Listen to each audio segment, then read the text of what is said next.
And hi guys, and welcome with me, the 40k Empress, and of course, here is Logan, here right next to me. Yes, in person. That's what I wanted to say. And of course, over there, uh, in such a long distance, but through the magic of the internet, here it is, Quinn, the OG Warhammer 40k fan. Hi to you. Hello.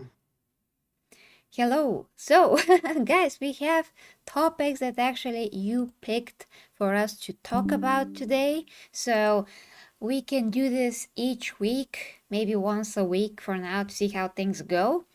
And I will just post on the community tab the topics. I mean, and the topics that you pick the topics for the weekly stream, and you just literally say whatever you want. And we're just gonna talk about those topics. All the topics, basically. Well, unless they're like 25 or something. Oh. You know. So, firstly, and of course, let us know if the sound is good. Mr. YouTube is already in the chat. So, firstly, guys, here are actually all the topics that you're going to see on this stream. First topic is favorite loyalist slash traitor marine chapter. Second is going to be good versus evil in the 40k setting, which me and Quinn touched upon a bit. So now maybe we're going to take a look at this at a broader scale. We are going to see that. And third is Tyranids. Anything about Tyranids, really. And fourth is who is your favorite? Yeah, our favorite Traitor Primarch Legion and why? And lastly, but not least, we're going to take a look at something that's not Warhammer, but it is so freaking amazing in a horrible, horrible way that we're going to react to it. And that is Oh boy, the wokest moment in video games, I think. It is one of the moments actually in the latest Dragon Age Vanguard game. Yeah. So I asked everyone if you wanted me to cover the game, and some people said no. Some people said yes. So I'm like, okay, at least this moment after we get all the Warhammery stuff, out of the way, we can cringe upon this together. killing brain cells. Yes, Yeah. killing our brain cells like we're supposed to. So yeah, Daniel is already in the chat. He says Angron is the best trader. But we shall Agreed. take a look at the comments. Oh, you agree, actually. Mm-hmm.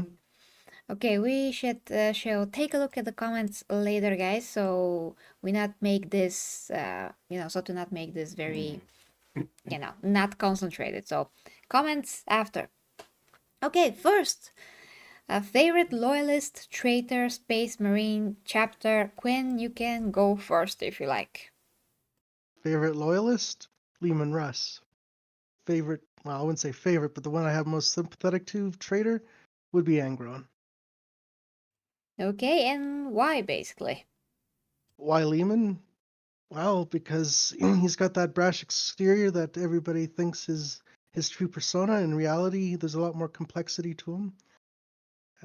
I think he has not been fully appreciated by people that have a hate on for Space Wolves, which is fine.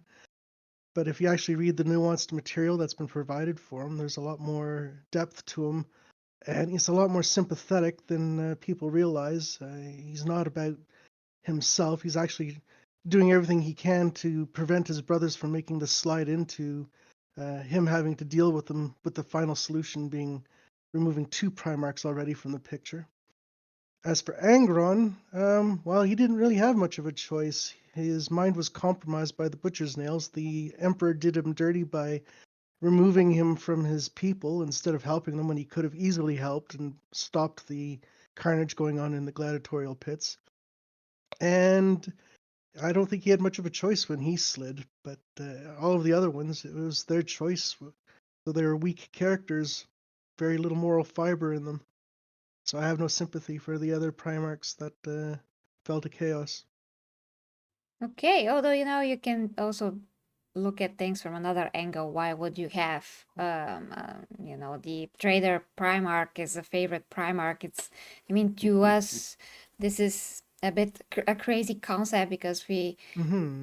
we don't have any soft spot for any villain because they're villains. Exactly. So in order for us to have a favorite, we have to somehow, appreciate something about them that has some kind of a contribution to the story. In what other way we can measure this when we don't like, negative characters because they're negative characters technically. If That's they why have I said some- sympathy and not favorite. Yeah, Yeah, if I have they sympathy some for him, redeeming but I don't quality. have him as a favorite. that's very good to know. Okay, Logan, I'm gonna go last. Go.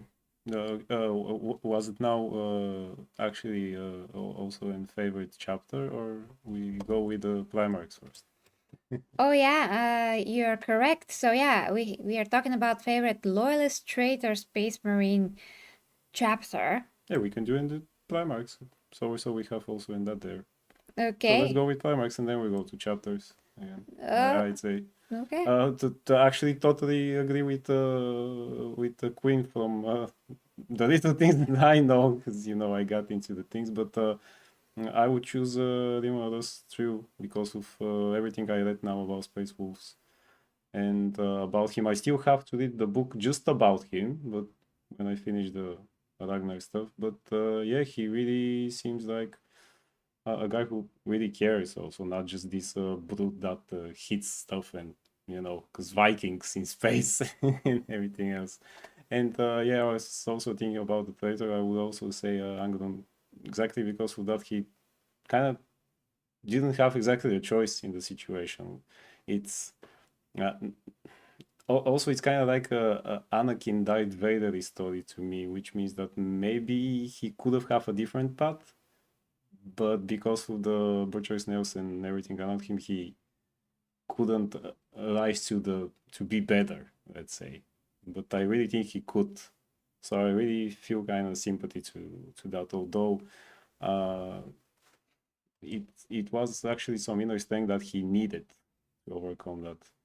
And even then, actually, there we see a good example of when Limanus was sent to basically, fight, but he still wanted to make the best of the situation.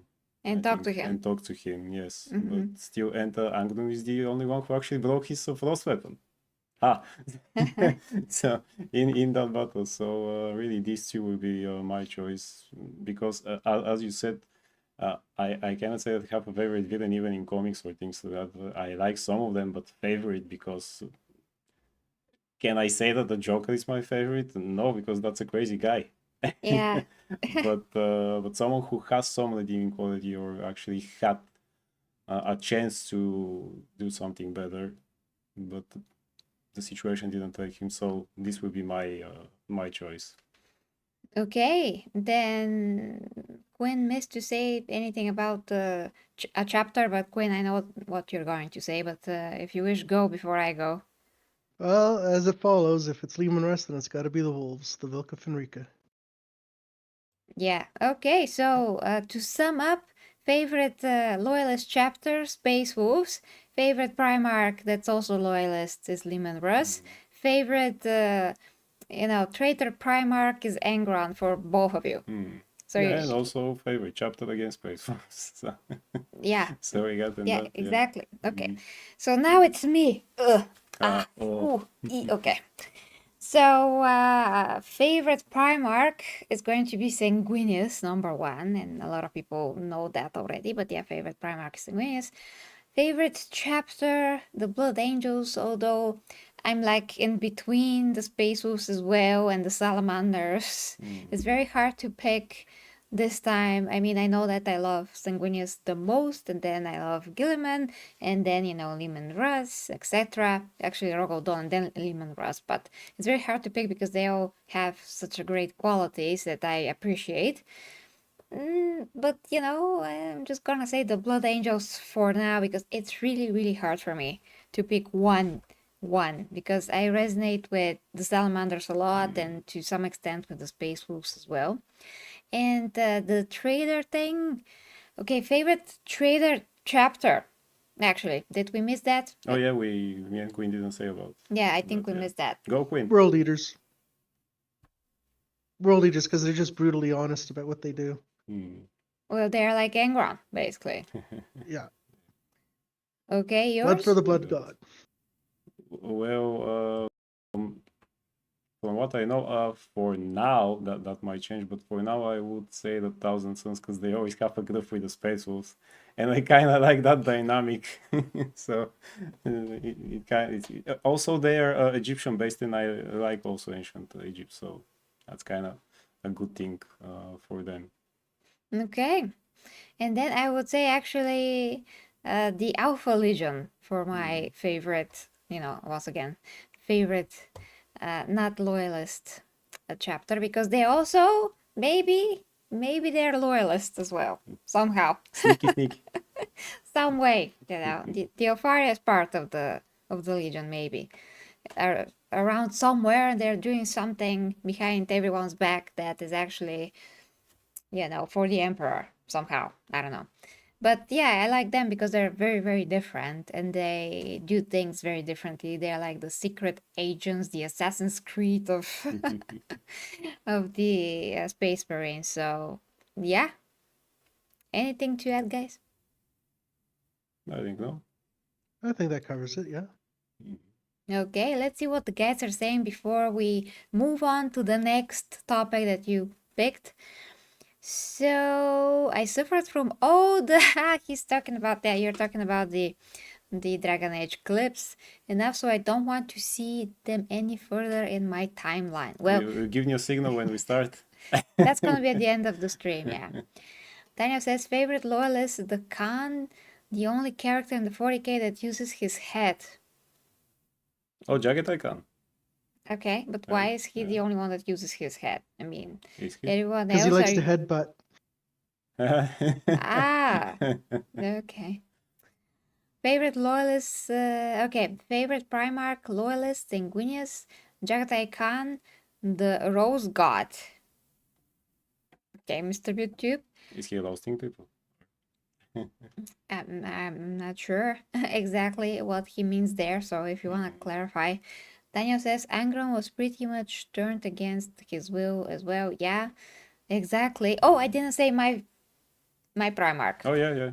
Yeah, I forgot my Traitor Primarch favorite is Horus. Here is he over there, and I put the description down below of the artist who did all of these. I think only without this one, and this is an original Space Wolf from GW art. But this I didn't find who did this, but the other ones is one artist. Anyway, so yeah, it is Horus because his downfall is very, very interesting. It goes for a while. It is about ego. It's about, it teaches, it could teach you a lot about how not to be a freaking hypocrite when you see that someone is doing great stuff and not so great stuff, and then you try to point a finger towards them, and then you do worse and you become worse, but you're still pointing the finger at them. That is what Horus did with his father, basically. And he was so easily manipulated in his hubris and huge inflated ego that, that's what chaos did to him and to his perception of the Emperor, all those things. So to me, this is very, very fascinating. Of course, the fall of Fulgrim is also very fascinating. But I think that from all the Primarchs that are traitors, Horus was the one that, hurts the most, of course, the one that did the most damage, and the one that's like deeper than everyone else's fall to chaos. So that's why Horus is my number one traitor Primarch. Okay. Keeping up with the comments, I was gonna say keeping up with the Kardashians. Well, For no they reason. are not the loyalists. Yeah, keeping up with the comments. The commendation. The commendations, okay. Okay. So Daniel says, no, I'm on Mr. YouTube. Favorite Primarch, Traitor, Perturabo, Engron. Okay, why Perturabo though, guys? He's always like falling off some lists. Lastly, I'm thinking about Perturabo for whatever reason it is. He's just the last thing on my mind. And most traitors are boring, according to Daniel. I don't think so. I don't think anyone is boring. Maybe Perturabo. Just a little bit. Just a little bit. What do you think about Perturabo, Gwen? Jealous of Rogel Dorn. Aha! Yeah, Because they're always comparing how to do warfare? Well, that and just trying to one up him and get one over on Rogel, and Rogel always seems to be one step ahead of him until he came to the maze. Yeah, he's kind of like a yeah. sorry loser, isn't he? Yeah, a little bit of a sore loser. Yeah. But his chapter, if it's who I think it is, it's the Iron Wars. They're pretty cool. I'd say they're probably my second, in quotes, favorite Traitor Legion. The Iron Warriors, because they don't align to any one particular chaos god. So their anger against the Emperor is pure, as pure as it can get. Mm-hmm. Okay, that's a cool point as well. Okay, and if we don't get Fulgrim versus the Khan and the Webway, I quit 40k. Oh my gosh. There are so many loose ends in the lore that I'm like waiting, and I just want something substantial to happen in the lore. That's another topic that we actually could discuss some other time. But yeah, that's gonna be very, very important and cool if that happens. And Mr. YouTube says, I did a while ago a Loyalist chapter quiz, and the result was I am more of a Blood Angel and Space Wolf type. Very weird, but I welcome it. You should not put your faith in those quizzes. They're always very gimmicky and yeah. kind of like a talk show slash girl magazine kind of a thing that's usually made for kids. Yeah, and Kids also if you intelligence. know a main characteristic of the characters or the things that are quizzed about, you can kind of guess what answer you need to get your thing. Yeah, which is usually. dumb. I Exactly. mean, Yeah, it yeah. has no purpose. You either know which ones you like and dislike, or you don't. Yeah, I mean, I've always done things like that about superheroes, a long time ago, and I always got Wolverine, and I saved it. I know what to answer, yes. So they always show things like that. Yeah, and Mr. And how to loot as well in the chat. And Mr. YouTube says Perturaba mostly carry the Horus Heresy and get done. Okay, what do you think about that, Ben? What do I think about Peter Turner? Yeah, well, it was just like it was a war against the Iron Warriors and the Imperial Fist, wasn't it? Rogel stood up for the Imperium and he held the bastions against Peter Turbo's onslaught. So, yeah, I could see that. Yeah, I mean, of course, every Primarch is written in such a way that they do have a role, of course, but in the grand scheme of things, that's how I'm looking at things. Perturabo is like the least one that stood out compared to his brothers, the Yes. Traitor brothers. That's how I see it, because we always talk about the other Primarchs and their journey and how they went through everything. And Perturabo's story is just a bit less contrasted, let's say. Yeah, his Well, name it's is like always people the that one that enjoy white refer scars. least.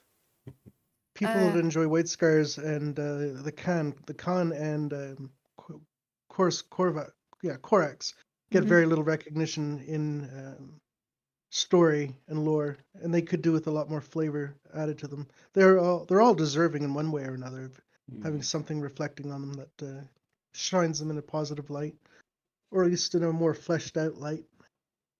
Yeah, I mean, that's a very good point. They all deserve to be more fleshed out. Yes, of course. I wouldn't mind seeing more lore for the Can and Korax, and even some of the lesser known Traitor Primarchs, like Alfarius got very little. Peter Turbo. Mortarion got something when he was fighting against Gilliman in the last books. Yeah. You're right. You're right. They all deserve more. In any case, because that is how we changed our view of them. If we get more of them, we know more, and then we're going to think differently. Okay, so a bit more, and then we're going to the second topic. Hi to the gang as well.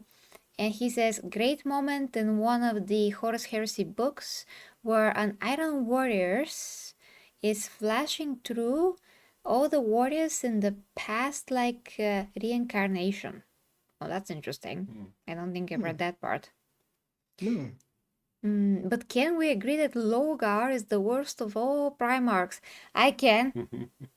Yeah, and Erebus. Well, Erebus is not the Primarch, but yeah, he's an asshole. Yes, well, he was one of the big players that kicked off the whole shenanigans. Exactly, he's like the worst, pretty much. Of the worst. Cannot wait for him to die. I'm pretty sure that Korvax Corax was after him as well in the Yeah, lore. yeah. Well, that should be Lehman Russ's new mandate. Get rid of the word bears. They can go. Yeah, really, if we have to talk about the worst Primarch, I'm always voting for Logar. But of course, he also has his fans, but still, he's like a modern day activist or something, pretty much. Boy, yeah. And Let's not give them any ideas. yeah, it turns out that one of the people I know that has to do with fluffy tanks, I mean with dogs, is an real activist vegan, and I A was real life absolutely shocked. activist, real life activist, you know. I'm like, now I know a real person like that in my life. Oh no. I'm so shocked. Yeah. Okay.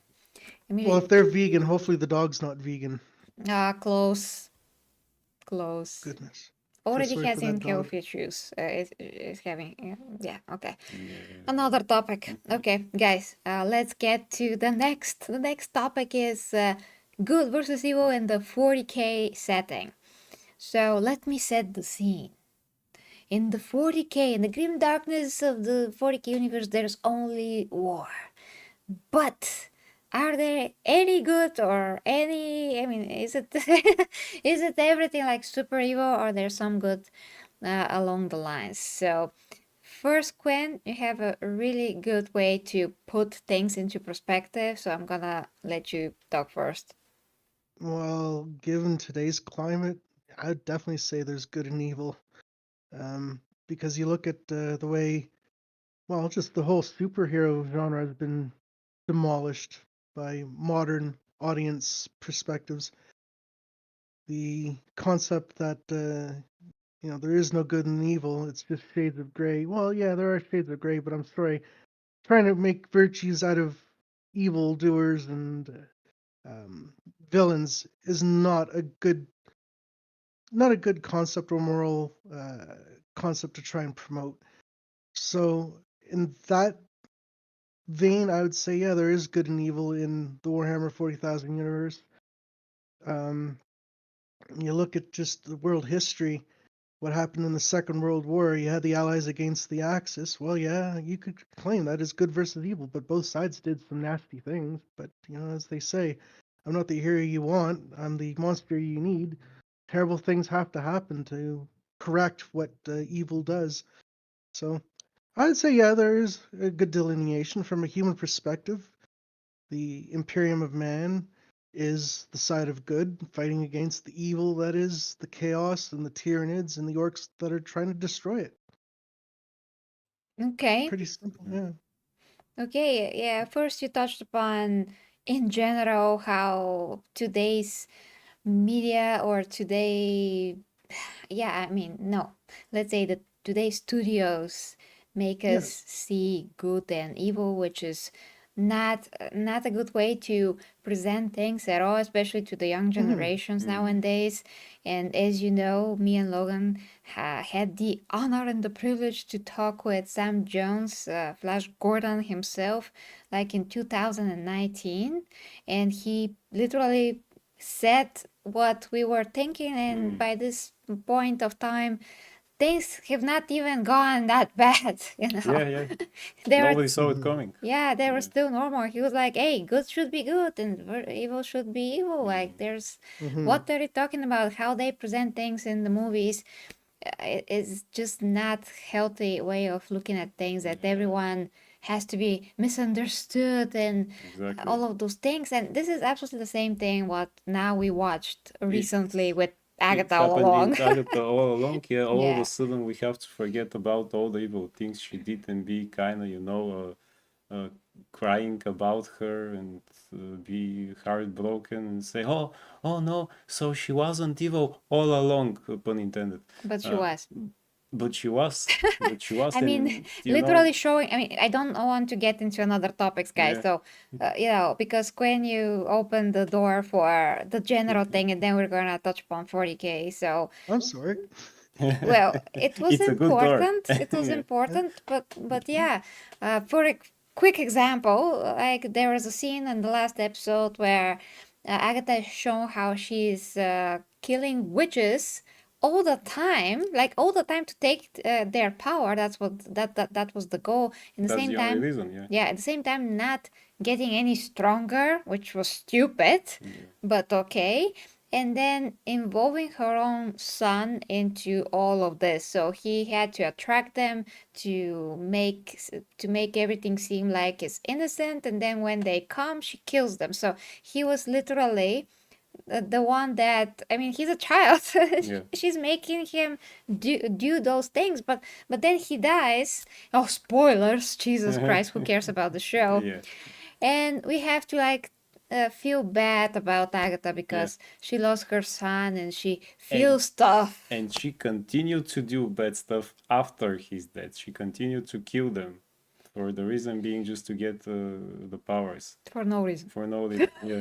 That's actually the reason is for no reason. And, That's so dumb. and she was even going to kill the other witches that nowadays that she got together as a coven and things like that. That was her intention all along, you know. Maybe that's why it's called Agatha all along. Because she's stupid all. Because it's stupid all along. So yeah, and even Yeah. just a quick note, they show things like that, and in the first Joker, by the way, the second I don't care about, didn't watch it.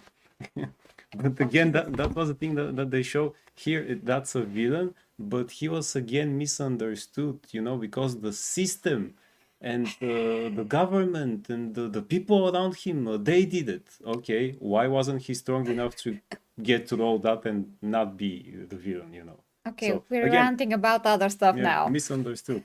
Every villain is misunderstood. Okay, No villain. okay, but in 40K, there's no such nonsense. Thank God. Thank God. Thank yes. God. In 40K, everything is there. It's bad, but where is the good then? Again, Quinn, you brought up a very good point that the humanity is this focal point that's supposed to represent the better side. Of course, things are not black and white completely. Because No. basically what the emperor does, because everything comes from, I mean, everything starts with the emperor, is that he wants to he wants to play on the offensive, on the offensive, instead of just waiting for humanity to be a sitting duck and be conquered by the rest of the galaxy. He just assumes that that's going to happen. He can actually probably see some of that because he has, of course, some kind of a foresight. So going from this point on, he's like, well, I'm going to then attack everyone, like conquer as much planets as possible. Humanity is populating a ton of planets, all those things. The whole systems are populated with humanity and all of that. And then this will make humanity capable of protecting itself and sustaining itself as well. All of those things just becoming a greater power in the universe so we can survive. So from that point of view, it's like, okay, you know, it's very different. It's really not black and white, because when you are dealing with someone, a character like the Emperor, who can see things forward to very confusing extent, we don't know exactly to what extent he can do that. Sometimes he can do that clearer, and sometimes it's a few actually possibilities in the future, and it's not sure which one of these is more likely to come true. So then he attempts to take action towards certain outcome that he most desires. Let's explain it this way. And so on. So from that point of view, you could say that the Emperor, he has good intention towards his own humanity, but he's doing bad things to a point to achieve that. At least, though, in the 40K, when it comes to the Space Marines, and when it comes to at least what I have read, we don't have anything like you can read in other universes that are more brutal, that we have other war crimes that I don't want to talk about with R. We don't have this type of evilness. We just have killings everywhere. But first, there's some parts that, I mean, in some planets, there could be diplomacy. let's say, Horus and their interacts. He comes and he's like, hey, can we just do this without war? And they're like, no. So then we fight. So it's not like how some people like to think about 40k. It's like totally brutal and everyone are like, no, no, no, no. Then there's chaos. So to not be here the whole night, some people think that chaos is like, I literally had such comment that chaos encompasses the good and the bad from humanity. Yeah, to a point, but do not forget that inherently chaos adopted and was developed by the negative, by the evil emotions, thoughts, and actions of humanity, because all that they're doing, their nature is pushing actions of living beings, not only humanity, towards bad. War, the disgusting things. It's all about the corruption and the type of corruption that each chaos god presents. So they may be gods of something that is perceived good, let's say bravery on the battlefield, equal to corn, let's say, but in the same time that bravery is always going to be used and steered in the direction of complete annihilation, brutal killing, and so on.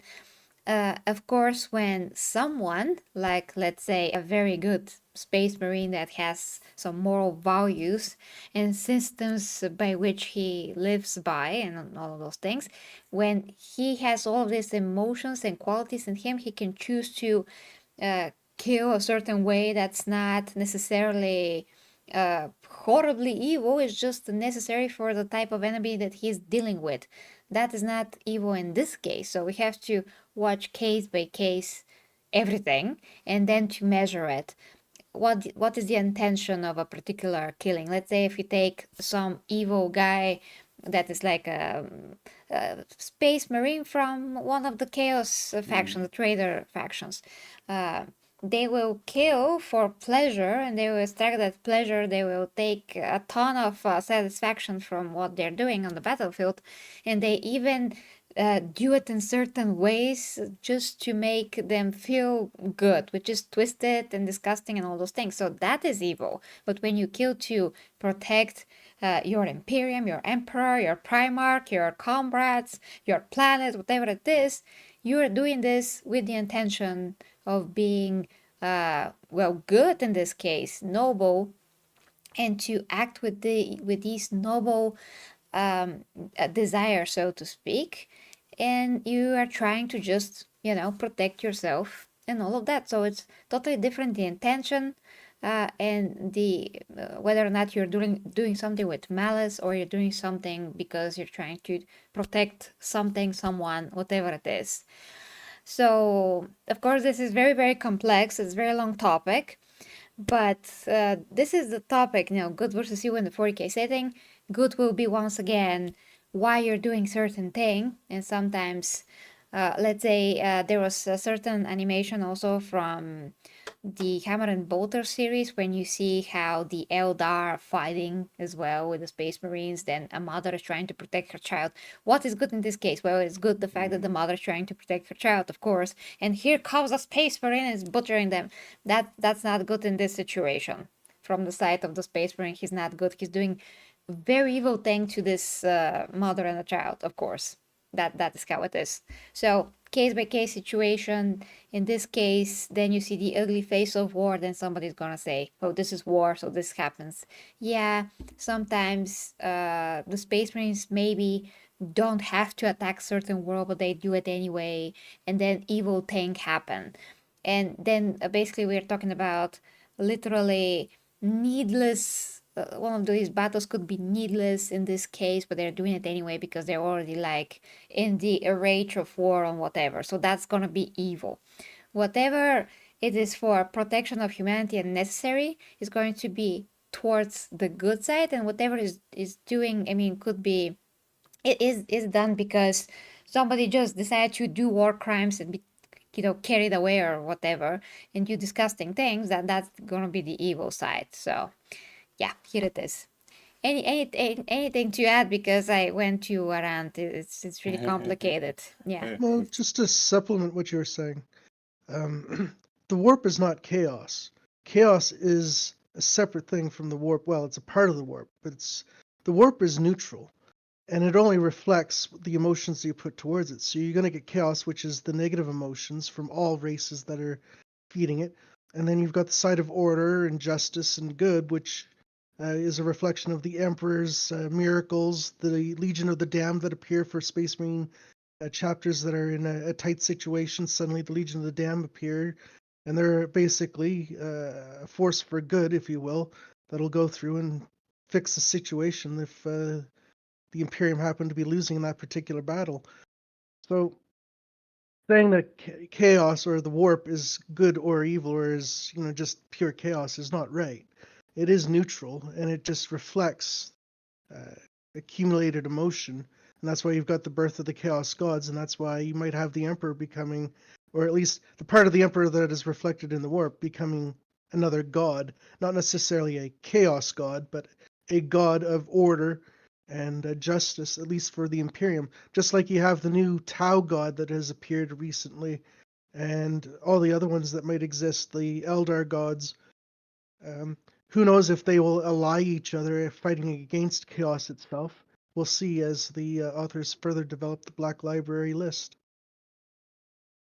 Okay, well, yeah, the warp was neutral, but then chaos, the chaos gods were basically born in it because they're Yes. part of the Immaterium. That is the fabric of their existence, what they're made of. So they're born in that environment. There's some positive parts of the warp, as far as I know. There's just some little pocket dimensions in there. But mostly is what we see. And then once again, when we're talking about a certain fantasy universe, as I said before, through my analysis, the 40K is written as the opposite of what we understand as in the real world, what we have been taught basically. Because, I mean, in the Christian religion, let's say, we know that there's heaven, which is the most beautiful place that's out of this world and all of that. That's not material. But in the 40K universe is the opposite. The afterlife represents the warp, which represents chaos, and there's no hope inside that you're going to have a good afterlife or anything like that. It's basically like hell. So for some reason 40K is written in this way, and everything, it looks very grim dark, because the hope that somebody is getting when dying is to think that maybe you're going to go to a higher, better place. But when you're in 40K, there's no such thing. You're gonna get to hell probably, or you don't know where exactly you're gonna get. It's gonna be a real chaos everywhere. Where's the place of the soul really amongst all the things that are in the warp? It's a bit like that. Okay, and then the other gods, that's interesting. The Star Child, that is the positive side of the Emperor, still somewhere out there in the warp, supposed to be reunited with the Emperor someday. That's very interesting as well. So maybe that is growing, and when it gets one with the Emperor, we're gonna get a better Emperor.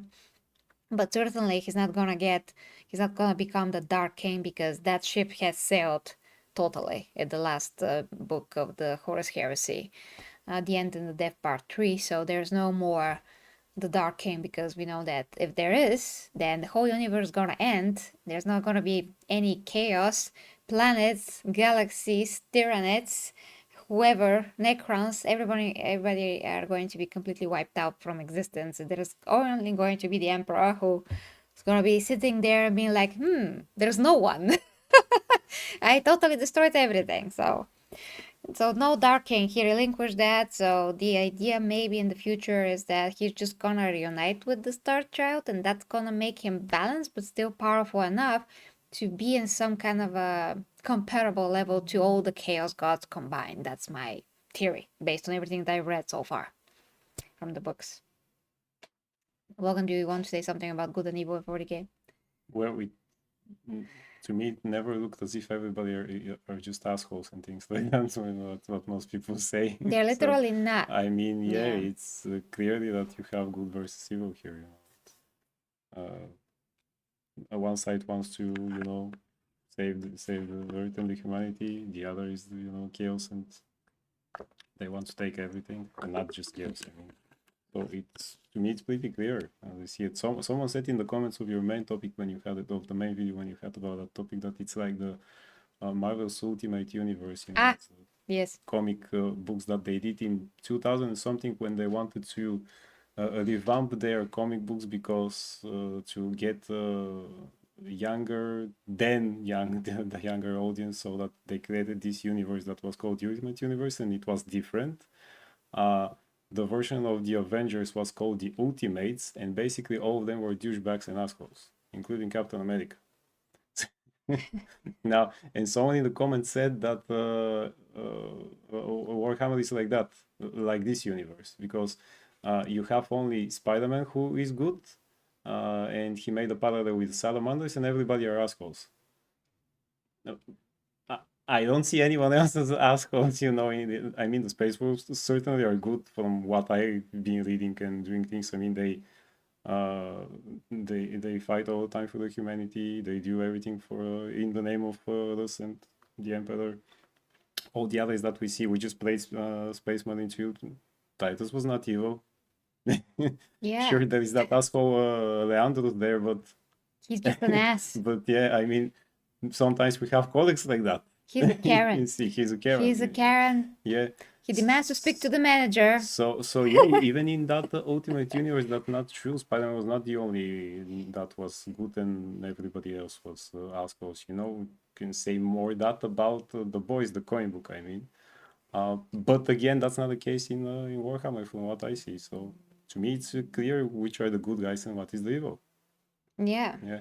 Just because some of them have to kill, that things are, let's say, brutal. That means that they're warriors. That means that they're warriors. Yeah. I mean, again, in the main comic books, I mean, do you think that Captain America never shot a person when he was a soldier in World War II? He was just throwing his shield and hit the, not to say which people, because maybe we got flagged or something, the German people.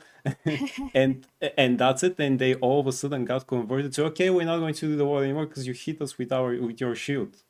That's it. Here is my gun. Okay. We give up. Because I'm not gonna shoot you now. He had to. He was a soldier, and that's why. But his idea to do that was not I want to be in the war so that I kill people. No, he was I'm fighting for the greater cause in that case. Yeah. So, and here I see the same thing. Yeah, and lastly, because we really rant about this a ton of time, don't forget, guys, that a lot of the Loyalist Primarchs and also Astartes, we have people like Nathaniel Garrow, who even went against his own Primarch in the name of what's right. He saw what was done to his brothers. He would not stand for it, even not for his own Primarch. He went, he tried to warn everyone. He was a real freaking hero of the Imperium, and he stayed objective throughout this whole thing. That for a Space Marine is absolutely unprecedented, because never before there was any crisis like the Horus Heresy. Anything of the sort never existed. So for a Space Marine to be betrayed, for a Primarch to be betrayed by their own brothers, that's unheard of. That's not something that you think about at all. But he made the right decision. He showed bravery. He showed that he knows what is true and what's not. So with characters like that, that you know that they protect and they truly feel honor and all those things, you cannot say that they are evil, because they are literally doing the right thing in certain situations. And then when they're really, when push comes to shove, all those things, you see who are those characters really, and who is the real, the real good guy, so to speak, who has the valor, who has the principles intact. Okay. Okay, third topic, Quinn, if you don't have anything to add. Not really. I was just going to say, it's the whole question of whether there's good and evil in the 40k universe, I think, is just whitewashing the whole concept of the modern day audience garbage that's being forced down our throat. We have to now look through everything in the modern perspective of there is no good and there is no evil, and what was evil we would term as a villain is, misunderstood. It's all a load of rubbish. There are some pretty clear delineations. Yeah, bad things are going to happen even from the good perspective, but I just think it's people that are trying to get on that bandwagon are just virtue signaling to the modern audience, as they say, and I have no time for it. It's just a load of hogwash as far as I'm concerned. Yeah, because imagine little me. I mean, my very green Gary, when I first saw Bricky's videos, that's one of my first exposure to 40K at all. And I was like, eh? He says that everyone are assholes.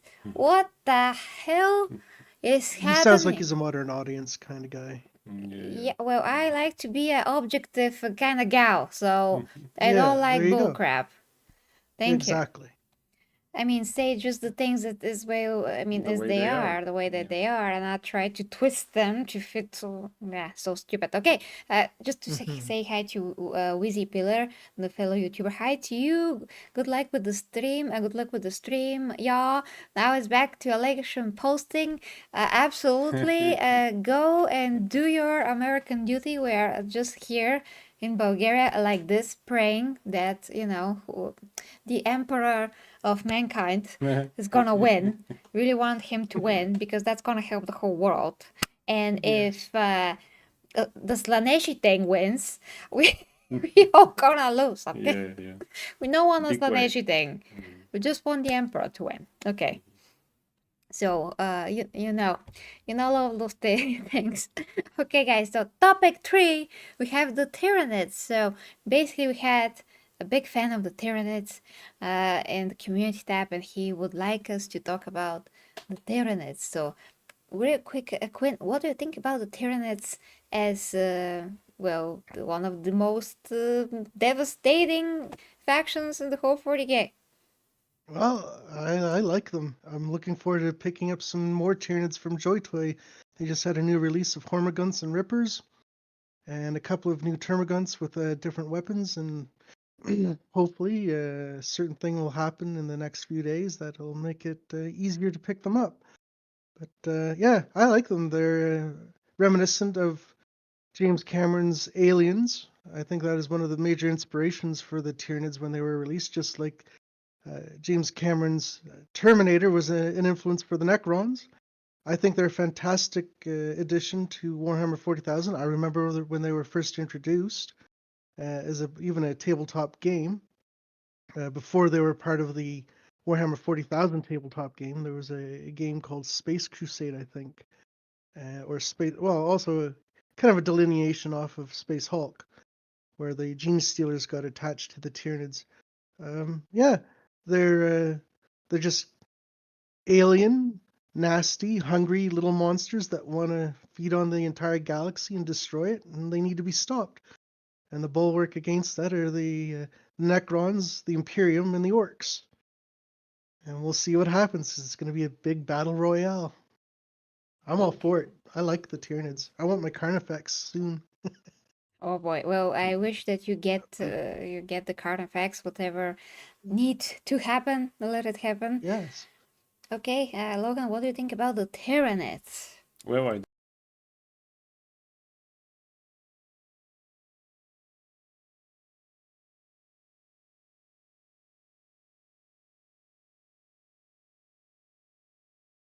Oh, sorry, the mic was Yeah, the okay. mic. So yeah, I like The them. mic.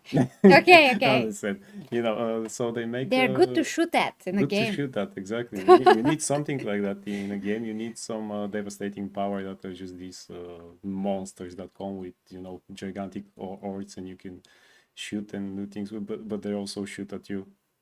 Which was crazy. They're, right? Seeing a Yeah. Tyranid holding a gun, I'm like, Yeah.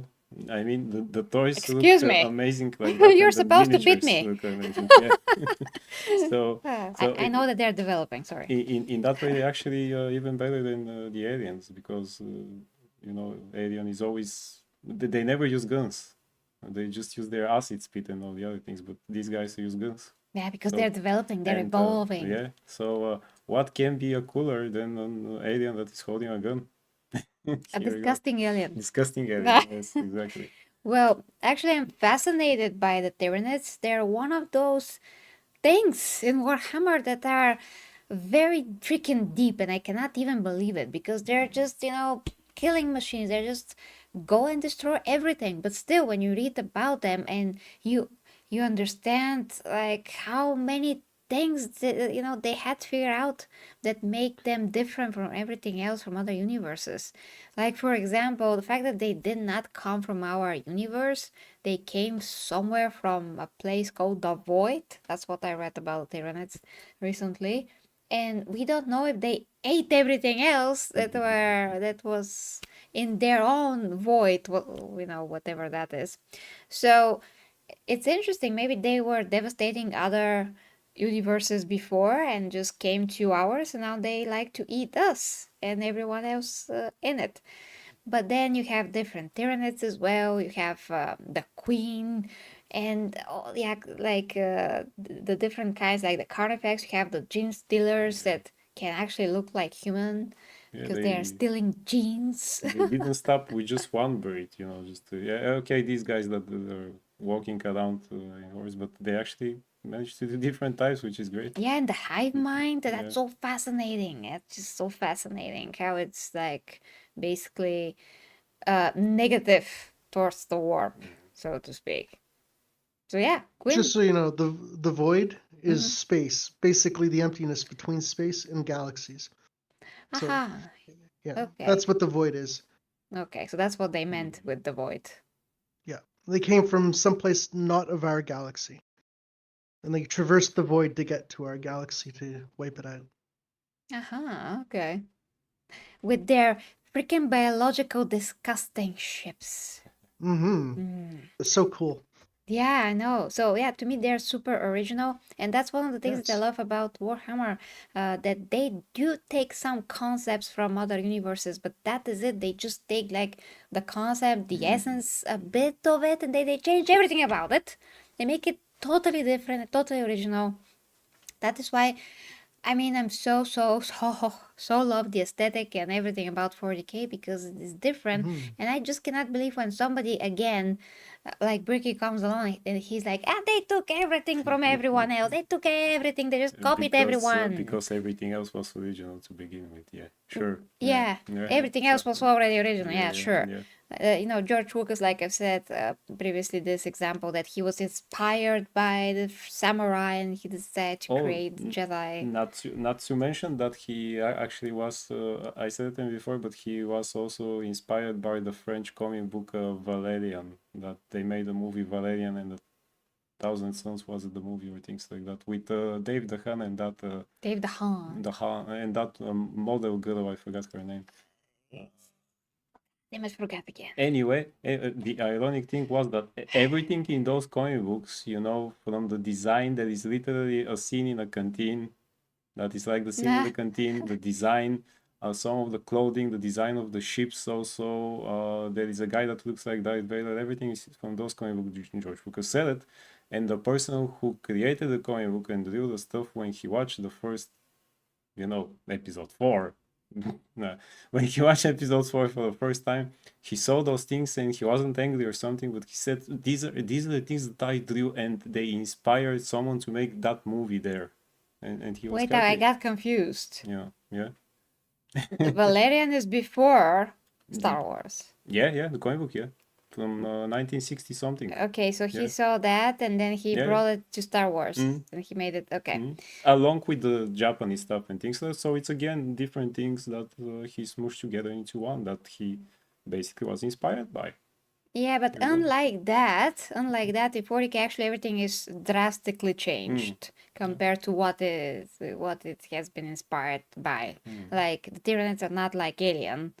They kind of resemble it like with the head. You can see that they are inspired by that, but everything else is different. Is so different. Like the species itself, how it's described, what can it do, what is their purpose, the different kinds of Tyranids. There are just so many things added upon that's totally new and different and amazing, and that is how you make a transformative content Not when you resemble the original thing that you're inspired by so much, but when you take some parts of that and then you blow He it. didn't resemble the ships. You can just see again the design. He changed stuff, of course. Yeah, but still the Just cantina. the person who. Well, but that's if if you're a Star Wars fan, you will recognize it. But he said it many times before. That's the scene. Not that the same thing happens. Just the canteen looks kind of like that canteen. Yeah, and some of the ships. Okay, point being, maybe stop accusing Warhammer 40k of stealing everything from everyone, because stealing is one thing and being inspired by and creating your own thing is totally another thing, and a lot of universes, creators, and whoever are doing it. In any case, that is how creation works, but as long as you make it your own and make it very, very different and still recognizable and still very, very specific, that's what it matters. That's when it's new, and now the new thing is born from something else. I mean, Dune is inspired by Arabian things, but nobody accuses that of stealing. So why is that? Why is that? Yeah, I have a desert in my novel. The sand should sue me. Yeah, absolutely. Right now. Absolutely. The sand. Yeah. The sand should sue me. Quinn, do you wanna add something? No, I agree 100%. No, okay. Transformative influence. I mean, you look at Tolkien's work, you could say that he is the original creator of that whole world of orcs and elves and things like that. But he was still influenced by other creation myths and other mythologies and fairy tales to create his elves and dwarves, but he made it transformative and into his own material, and that influenced Lord of the Rings in Warhammer 40,000, in the fantasy, and in the Lord of the Rings games, and all the orcs that you have in D&D, and the elves, and The Witcher, for example. Yeah. So they're just taking material that is a baseline and then going off in a different direction with it and having different lore, different influences, different perspectives, different creation myths to add the flavor to it. I think that's fantastic. Yeah, indeed. And now, guys, because it turned out that actually we merged the first topic and the second and the last And the topic, fourth. which was, favorite Loyalist trailer. Trailer. Favorite Loyalist, Traitor, Space Marine chapter, and what's your favorite Traitor, Primarch, and Legion, and why we actually already answered that. So we're going to move on, lastly, to the freaking Dragon Age thing, which I will call the wokest moment in video game history thus far. Absolutely. That's what I'm gonna call If they make prizes for that someday, should win it. Yeah, because I never seen, anything. There's a few moments in this game that are very crazy, woke, and stupid. This is crazy, woke, and stupid, in to the highest degree. That really I cannot compare this to anything else in any other game before, because it's extremely direct. Basically, it's like a temper tantrum of wokeness. So let's see it, and we're gonna discuss. Yeah, I'm gonna skip a bit because It's the good to see scene you is again. long. My child wished to show me where she now lived. I'm gonna skip a bit to the meat of the scene. Teaching my... And why did you leave, Ginger? I thought there was no meat in that scene. She wanted vegetables. Yeah, exactly. Or it wanted vegetables. I don't know. So I'm non-binary. Here it is. What does that mean? It means I don't feel like a man or a woman. If you are neither a man nor a woman, then what are you? Non-binary. I just said, and I'm going to use they instead of she from now on. If this is because I have criticized your dress or your manners... It isn't! The drama. Under the Cune, the term for one whose gender does not match the one given to them at birth was a cunithlock. Perhaps you are like that. Why do you have to keep picking at it? Why can't you just be happy for me? Evitosh, Chakra to Ebra. So I'm supposed to struggle with who I am? Even if I don't feel like I fit, even if I feel wrong? No, you misunderstood. Then say it better! Why am I never enough for you? The longest 3 minutes of my life watching Yeah. that. I will go. Thank you for inviting me to your home. And the Oscar for Panahida. best drama scene. Not that. Not that. Yeah. and then you even have know to she's your say mother. something bad about the mom. But that means that actually our character is involved With our character. with whatever that With is this there. thing. With this. Okay. Uh-huh. Okay, Okay. first things first, guys, because this is just amazing to break down. Just a wonderful thing. Poor mom, I would say. Poor mom. Yeah. I'm rooting for the mom. First of all, this is absolutely like what you would expect to see in real life if you had such conversation with such a person. Absolutely. Because usually people nowadays that are activists, yeah, They're actively stupid.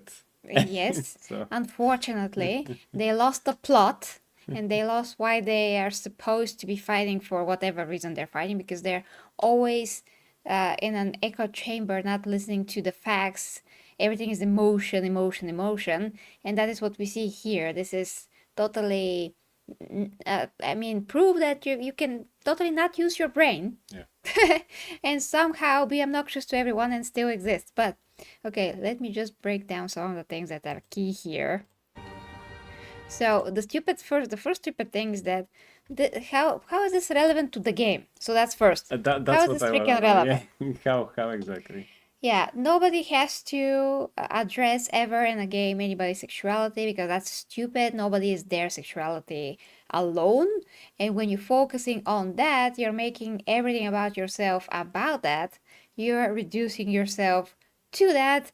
And this is very disrespectful to, well, yourself. So by showing these things in this kind of a manner is literally insane. It is not actually productive. It's not good. It's not positive. It is demeaning to the person that's trying to say to everyone that they have to accept them. So it's not actually doing anything good. The second, they're villainizing the mom. They make her a bad mom. You can watch a bit more of that if you like, or if you actually went through this yourself in the game. But they had to make the mom being a bad mom so we can feel good about this mom being attacked in this manner. Because obviously whoever feels the certain way, they're right because they feel. But the other people, they don't feel. The other people have to take it no matter what.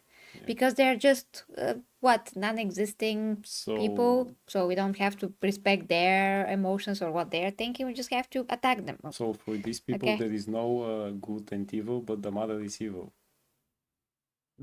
Well, probably. Right? Because she doesn't accept what they say. Then it's all of a sudden it's evil. You know. Okay, so next is whoever wrote this is an idiot. I mean, how can you? Well, first, this is not. I mean, should not be in the game. That is established. We said that. Second, if you're gonna write a stupid scene, you don't write it. Thirdly, you now wrote it and you're dumb. So why at least didn't make this more seamlessly? How can you like sit on a table and make it all about yourself, being like, so I'm not bad.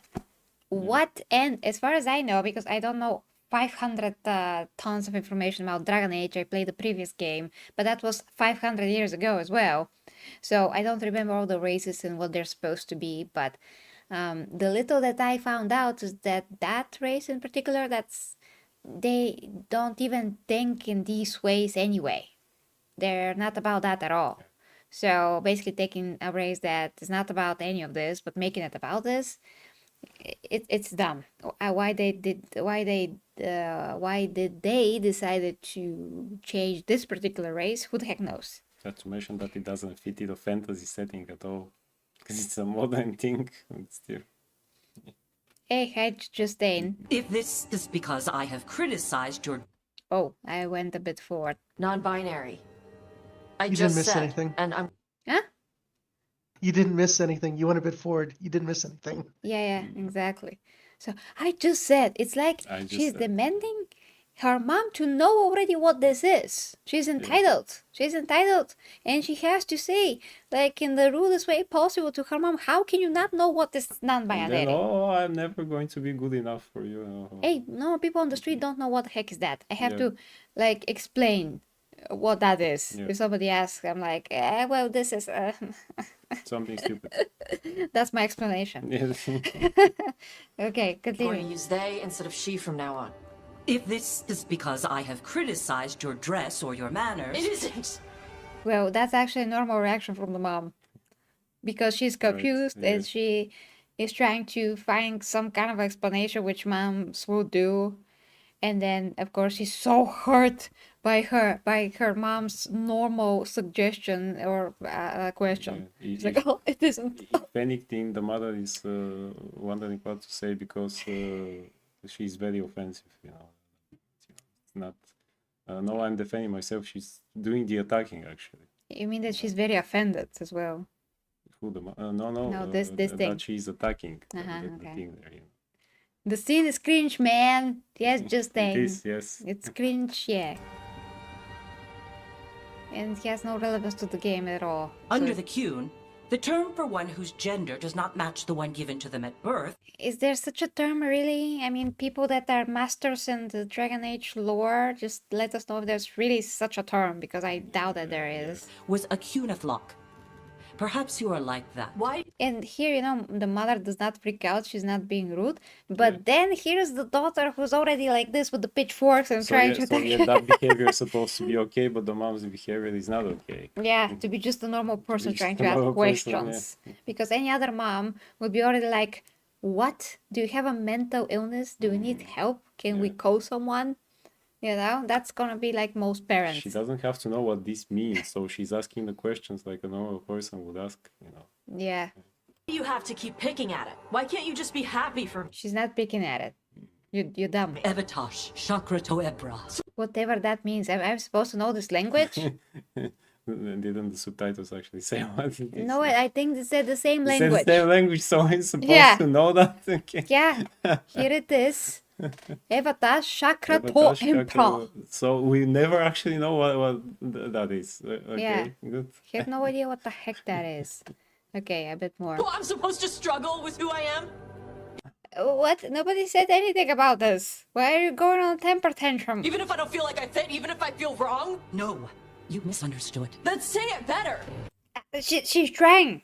You're stupid. You don't allow your mom She's to trying to talk. say it. And she's even getting up. What, you're gonna beat up your mom now? Because you're immature child? Great. Super immature. Like, every time the common thing about all of these types of craps and anything, video games, media, whatever, it is emotional maturity, total lack thereof. There is no emotional maturity there. There's only like kids level of emotion, intelligent and somewhere buried in the backyard with a tombstone on it.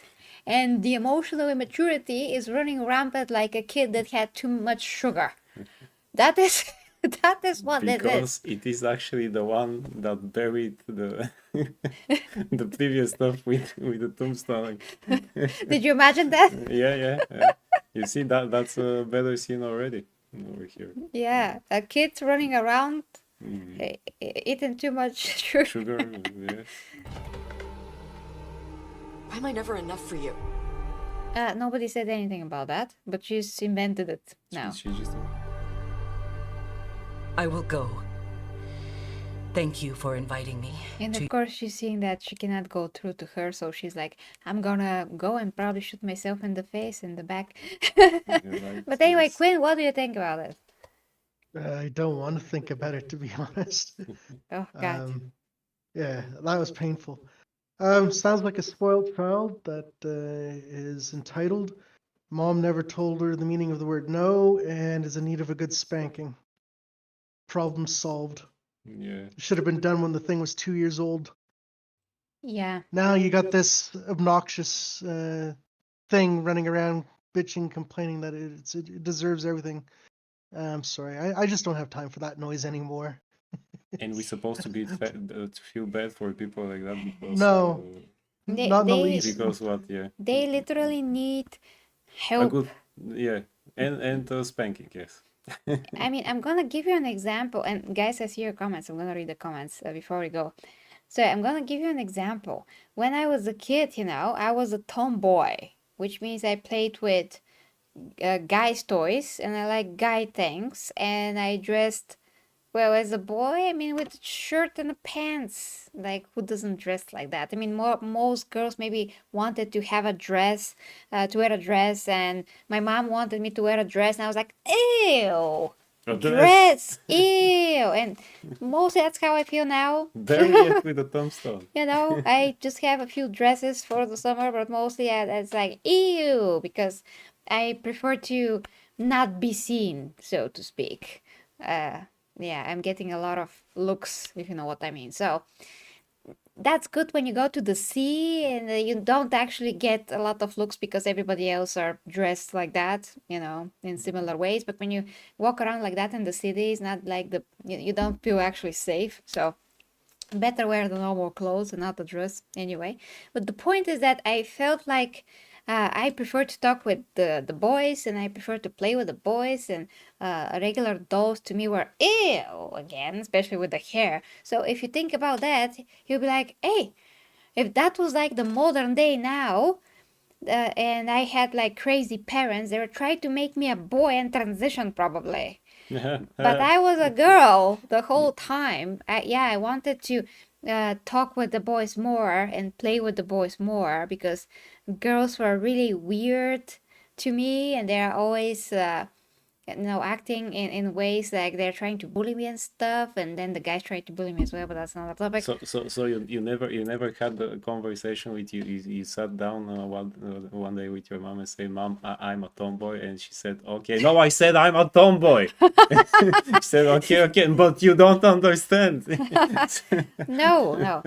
I mean, to me, I was just me, and I know that I knew that there was differences between girls and guys. I just felt none of these things in the same time, and at the same time, I was felt like a girl. It sounds a bit confusing, but the point is that even though I like to play all the, with all the things, I grew up normally as a girl, still having the consciousness of a girl, and I didn't have to think about that at all. It just happened naturally. I just evolved in a girl form anyway. And I still like the guy things, and I still evolved as a girl. So the two things are not like mutually exclusive. I can still like the cool guy stuff and can still be a girl. So here you go. But once again, this is very dangerous in today's times to be literally like me when I was a kid, because if there's like somebody like modern parent, they're gonna be like, no, do this and do that and be a boy now. Like, what, are you crazy? I'm developing, it's me. I have different type of a character, to most people, but otherwise it's just me and I'm still a female. No. Oh, DS is also here. I mean, Dan had you. So, okay, quickly reading the comments. What is this? Yeah. Too bad Gasco has to die when he finally meets up with Angron. Chaos needs a win, and the orcs is becoming a problem. Well, that's another topic. Maybe. And yes, Yorick makes a comeback somehow. I don't know how. And Justin says, you think being that race the devs would give the player the ability to understand the Canary language makes no sense. Well, this is the character that we're supposed to romance, as far as I understand. But can we not to? Yeah, if we can, we will not. Okay. If we can choose someone else so we don't get to the scene, we will not romance this character. There's another scene, of course. But, okay. And DS says, Mr. YouTube says, this is what happened when you don't have a father in your life and being raised by the internet. Sometimes, but not necessarily. I mean, there are people that still turned out all right when they don't have a mother or a father, but it's just very, very depending on the situation. There's a lot of people that also can contribute to a child's life in a similar way. I mean, if your father was not a great person, sometimes it's, or the mother, it's better to be raised without it. It really depends on the person, and things happen for a reason. Yeah, and DS says, you know what's sad about Dragon Age? The woke stuff is just a small part, but it really damages the game because it's so badly written. Yeah, yeah, that's the case. We actually tested the game, Yeah. and in the beginning, like the first hour and a half, there's really nothing. It's normal. Yeah. Yeah, there is even the first cutscene is really badass. There is a fight in a bar, which is a great fantasy bar looking place to have a brawl. It's really great. Yeah. Yeah, it's actually a pretty good game. Otherwise, thankfully, you can choose other characters to romance. Ah, thank you, DS. Nice. Very So we good. can Okay. skip this So part. we can Okay, skip so it. Nice. we like the game so far. Mhm. Uh, As a game, yeah, not those scenes here. As Yeah. a game, it actually plays good for now. yeah, it's good. But yeah, this is crap. Okay, Quinn, anything to add? Do you have anything to add? No. The less said, the better. Okay, okay, guys. So we gotta go. But oh, I had like everything froze for a second. I got scared that the PC decided to freeze on me. Okay, guys. So thank you so much for watching. I'm probably going to cut all the topics in separate videos, for be more convenient to everyone. Oh, thank you so much, DS. 5 GBP, whatever that was. Pounds. Pounds, yes. Yep. Small donation towards the next Primark. I enjoy the channel a lot. Sadly, I've been too busy to turn to the live streams as often as I'd like. Well, yes, thank you so much because you have been an OG Warhammer fan here, so I appreciate this very, very much. Thank you so much. I mean, this actually makes a huge difference in the channel, even a small donation, so thank you very much. Yes, it's 10 level, yeah. 10 level, yes, exactly. Thank you. That's huge for me, actually. Thank you so much. Have a good one, guys. Yeah, have a good one. Thank you to Quinn for being here. Thank you, Quinn. You're contributing Ooh, amazingly thank you. every time. And of course, thank you to Logan for being here in person. We're going to do this again. So I'm going to post a new community tab so you can pick the topics for next week, guys. So yeah, bye to everyone. With me, the 40k Empress, Logan, and Quinn. Until next time. Bye-bye.